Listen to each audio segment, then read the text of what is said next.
Veneto Banca. Iniziamo con l'aggiornamento sulla raccolta fondi. Oggi è arrivato il via libera del Ministero delle Finanze per l'emissione di nuove obbligazioni per dare fiato alle casse della banca. Prestiti che saranno garantiti dallo Stato, un segnale che racconta bene quanta poca fiducia abbiano gli investitori verso quella che era il forziere della marca del Veneto. L'altra notizia riguarda la fusione con la Popolare di Vicenza, che procede spedita con i due consigli di amministrazione di ieri a Roma e Milano, ulteriore segno di come la testa delle banche non stia più in Veneto.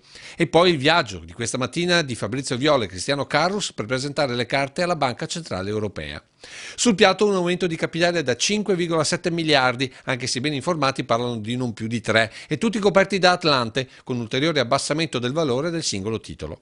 Poi c'è il capitolo crediti non esigibili che le due banche stanno cercando di cedere limitando al massimo le perdite in vista dei 3,3 miliardi che dovranno rimborsare per titoli in scadenza quest'anno. Infine la gestione, troppi dipendenti e troppe sedi, 2.500 o forse 5.000 e più gli esuberi derivanti dalla fusione, mentre il bilancio pende sempre verso le perdite al punto che il Sole 24 Ore ipotizza a chiusura del 2016 il superamento complessivo del miliardo di euro.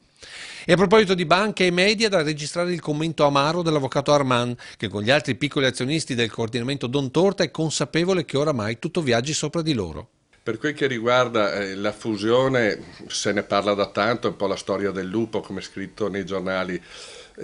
Aspettiamo di leggere e di sapere. Tanto noi risparmiatori siamo gli ultimi a sapere.